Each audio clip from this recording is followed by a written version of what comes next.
Ladies and gentlemen, good evening. How many of you have been eating fish? I think it's almost 80%. What about smoked fish? It's almost 60%. This smoked fish is the legacy of our people in West Nile, where I come from, as it has been said. I come from a family of 9 children, and I'm the last born. Yeah, I'm the last born. Eh? Is it a surprise?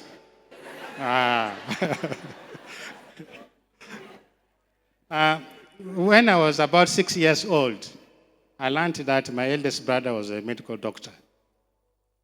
And then I asked my mother, how did this brother of mine become a medical doctor? My mother told me that, your brother was a very hardworking man. He ate a lot of smoked fish and the meat. I said, that's what he ate. And then I asked her, to which school did he go to?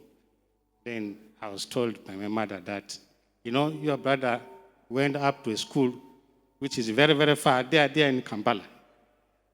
And that school is called Makerere University. You can imagine at the age of 6, somebody tells you that your brother went to a school called Makerere University. I'm deep in Arua district there, which is 550 kilometers. At the same time, I was fascinated by planes. See the planes, most of the planes which fly from outside there, which end at Uganda, a lot of them cross via Arua. Then these planes fascinated me. Then I asked my mother again, these birds which fly like that, who makes them? And how do they fly? You can imagine a woman who has not gone to school, and you're asking her to explain to you how a plane flies. And then the only question she answered was that these planes are made by people from Ulaya. Now, I said, where is this Ulaya? They told me, they are Ulaya, so you're going to find out. Okay. Now, these 2 things, my brother being a doctor, this inspired me. And the desire to know how a plane works also inspired me. And then I took a decision. I told my mother that I must go to this school called Makerere University and either become a doctor or know how to make planes. And then you should give me the foods which my brother ate. That decision which I took changed my course and made me whom I am at that age of 6 years. And then she gave me the food. I ate. I'm here, as you have introduced.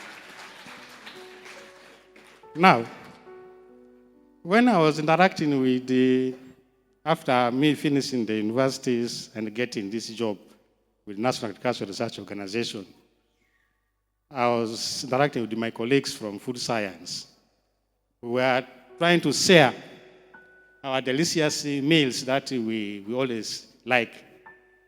And then when it reached me, I told them that, you see, for me, I'm a fan of smoked fish. I eat it a lot since from my childhood. Now one of them jumps up and says, Alphonse, you must stop eating this smoked fish in large quantities. I asked her, but this is my delicacy. Why do you stop me from eating it? Or you telling me to reduce the amount that I shall eat? Then she told me that, this smoked fish, where are you getting it from? I told her I'm buying it from here in Kawembe markets, and then sometimes from Kalure market, those who know Kampala. Then she told him that, this fish is mainly processed by ladies. Also men do, but at a smaller scale. The problem with it is that the way they smoke it, it gets contaminated with the cancer-causing compounds that come from the burning wood, which they use to smoke the fish. And then when you eat large quantities of it, your risk of getting cancer goes up. Then after hearing all this cancer, then I froze. Somebody tells you the food you have been eating a lot, and then when you can eat in it, your risk of getting liver cancer goes up. What do you expect? Naturally, you just shrink.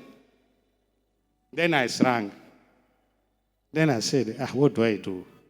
Then as we talk, and then we found that 40% of Ugandans also eat this smoked fish.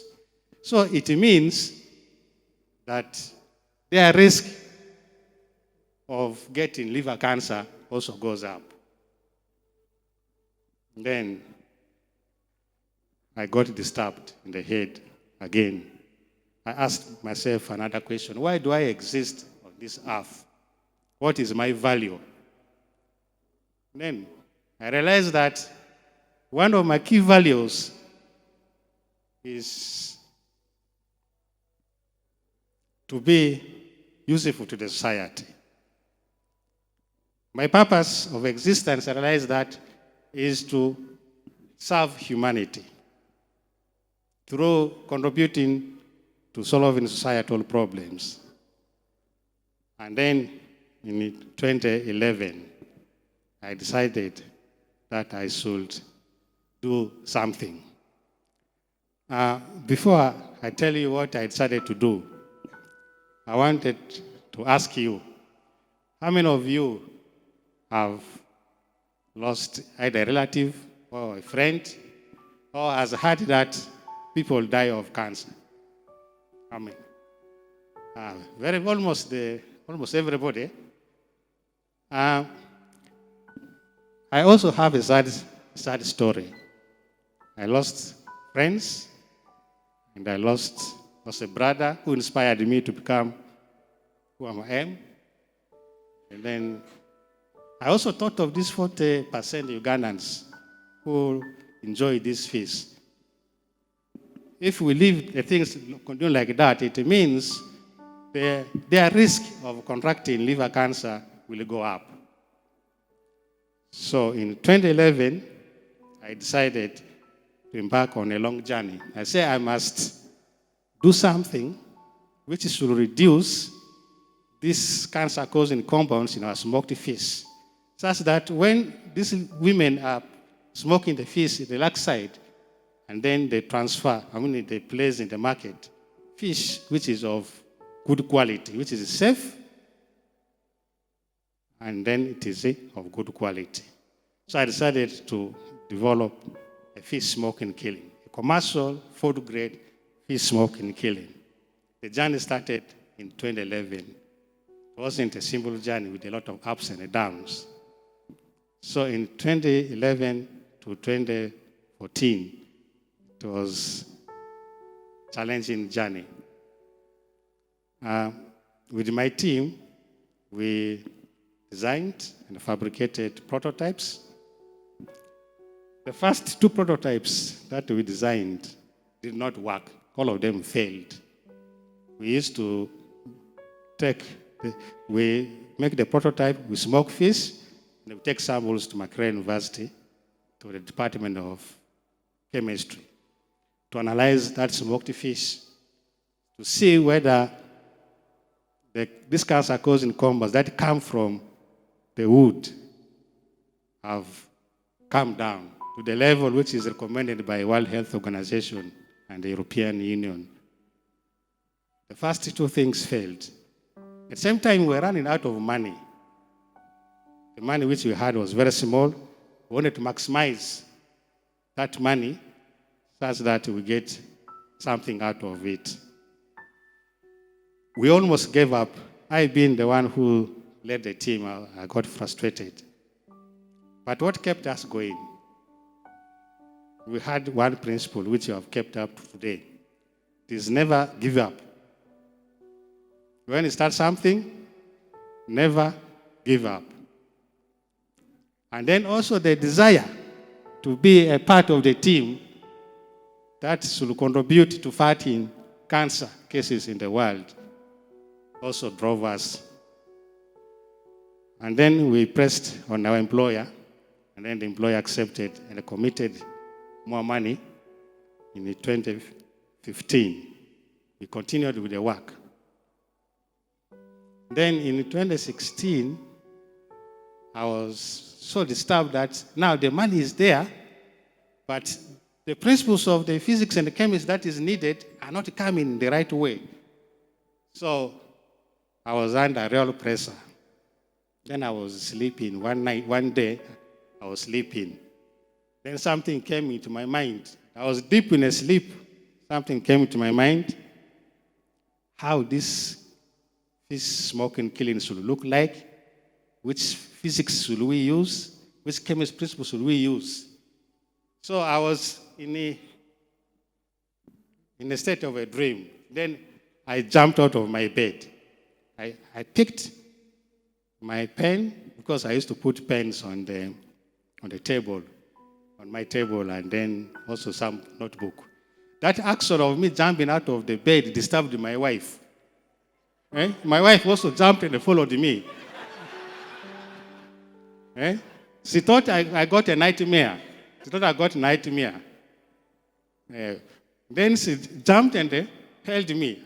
Then I decided to push her down because I didn't want to talk. Because if I talked, my ideas were going to evaporate. So I just pushed her down and then she sat. So I concentrated. Those first 50 seconds were very critical for me. So I made my sketches and then I put down the basic principles. Then from there I came back. I told her, you see, I got an idea which I didn't want to evaporate. So please excuse me. And then she went back to bed. I followed her. We slept.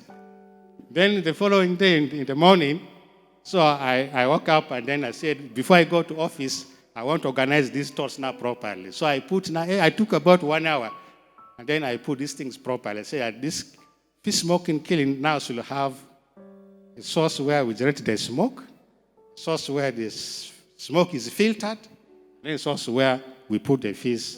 I mean a place where we put the fish to dehydrate. So when I went to office, I called my colleagues. I told them the story which happened in the night, just exactly like what I've told you. They also laughed, exactly like you have laughed.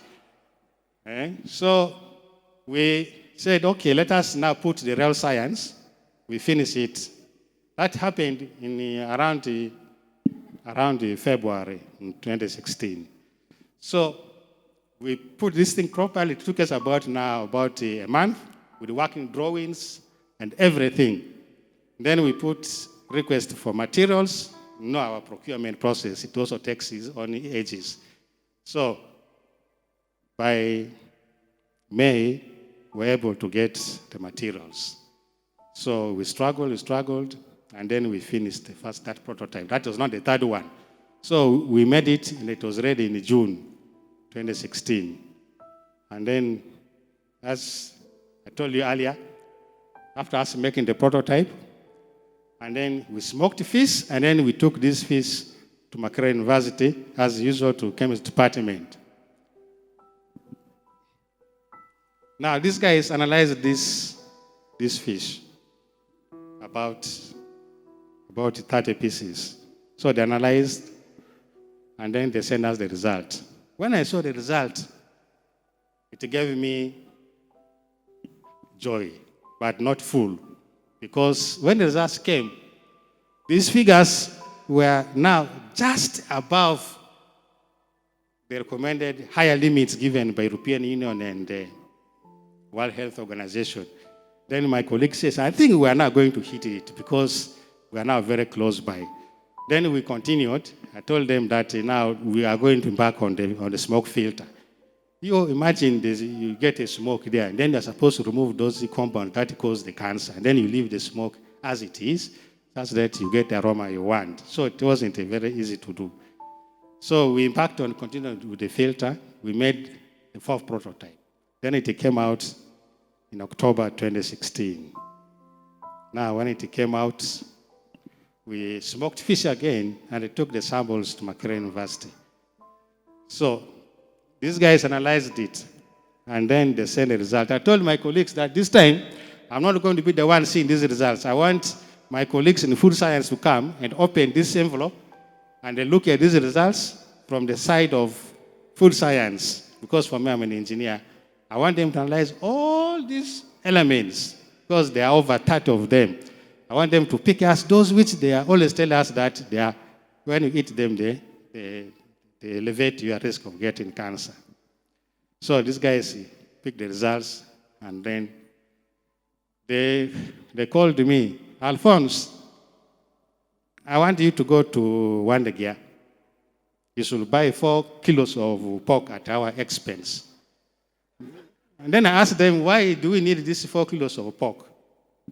They said, no, you just go there, you buy it, and then you organize within there, they should prepare this pork very, very well. We shall tell you, we are coming to your office.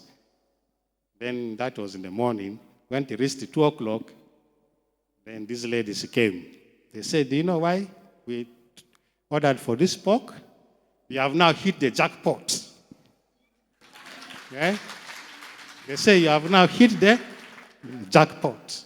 So when I heard that we have hit the jackpot, all that pressure which I had, because I was also under pressure, my director general was also asking me, Candia, how far have you gone with that work? If you succeed in this thing, we're going to patent it. And then my director was also encouraging me, please continue. We shall succeed. So when we hit the jackpot, everybody jubilated. Everybody jubilated. So we are so happy. The story continued. Now we say, now, on the safety side, we have succeeded. What about the consumers? How are they going to react to this fish? Because the one which they have been used to, which you are going to see very soon, they have been used to is black, and the taste is different. But this one, it looks different. So what we did, we say now, the food science people, you come here, you must continue with the work of sensory tests. So they did about 3 more tests. They went to the market and collected people. They came and ate this fish because it is now safe. And then all of them said they have liked the fish, and they were very happy. They said they want more. And then the jackpot was now confirmed. Yeah. So I want you to see how the fish is smoked in our traditional way, and then the fish which this kiln does. You see, where there's a smoke, this lady is busy working. Down here, they put fire. Then the fish is put up there. All that smoke which burns down with the heat and so on, all of it goes to that smoke. And you can see the lady is struggling. She's struggling. So she's getting a lot of irritation from the throat and the eyes. At the same time, the fish is getting contaminated with cancer-causing compounds. Now you can see how black the fish is.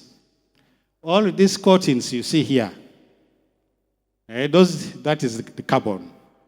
So this fish is heavily contaminated with cancer-causing compounds. So when we eat large quantities of it, we increase our risk of contracting liver cancer. And all of us know once you have liver cancer, your survival is just about 5%. Now this is one of our prototypes of our kiln. Where you see this circle, that's where we put the fish to dehydrate. The next part is the filter. And then on the other side, that's where we generate the smoke. It passes through that pipe and enters into that component. Unfortunately, I don't have a pointer. It's this one. This is the filter. So the smoke gets filtered here. When it gets filtered, the clean smoke, which is free of cancer-causing compounds, accumulates up there. And then it is tapped down inside the dehydration chamber. And this, inside it looks like the other side, as you see there. That's tilapia. Proceed. Now you can see we have made this one bigger. Now if you try to recall the other earlier fish and this one, I think you can give your judgment. Huh? Can give you a judgment. Okay, thank you. The story did not stop here. So what we did thereafter is that we said this technology must go to the market. So in 2017, we didn't have enough money, but with the private sector, we started the second journey of making these kilns available to the communities such that the processors and the delivers safe quality fish in the market. So far, you have 3 of them. That is directly under our effort. One is in Kindi. It is managed by Kindi Women Fish Processors Association. And this lady has penetrated the middle class market now. And then there are 2, which are in Wakiso district for those guys who do pond fish farming. Our parent ministry, the Ministry of Agriculture, has also landed on the wagon.